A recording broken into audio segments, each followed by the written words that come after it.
আসসালামু আলাইকুম। টাকা পয়সা থাকলেই যে সব কিছু হয় এমনও কোনো কথা না। যার টাকা আছে সে কিন্তু কিছুই পারে না, আর যার টাকা নাই সে কিন্তু অনেক কিছু পারে, শুধু তার চেষ্টায়। যদি চেষ্টা করেন অবশ্যই আমি যে জায়গাটায় আছি সে জায়গাটায় আপনারা আইতে পারবেন। বাইতুল মোকাররম মসজিদ। আপনারা যে যেখান থেকে এই ভিডিওটা দেখবেন অবশ্যই এই ভিডিওটার শুধু একটাই কারণ করা, আপনারা নামাজ পড়তে আসবেন এই মসজিদে। আসলে আমি নামাজ পড়ার পরে বুঝতেছি আমার মনটা এত ভালো লাগতেছে। আর এই জায়গাটা এত সুন্দর একটা জায়গা যা আপনাকে বুঝাইতে পারবো না।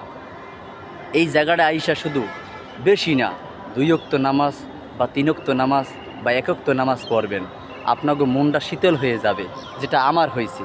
এত সুন্দর একটা জায়গা, আর এই জায়গাটা কত সুন্দর একটা জায়গা যা আমি বুঝাইতে পারবো না। এত সুন্দর জায়গা, নামাজ পড়ছি, দোয়া করছি, আল্লাহ পাক আমার মনটা শীতল বানাই দিয়েছে।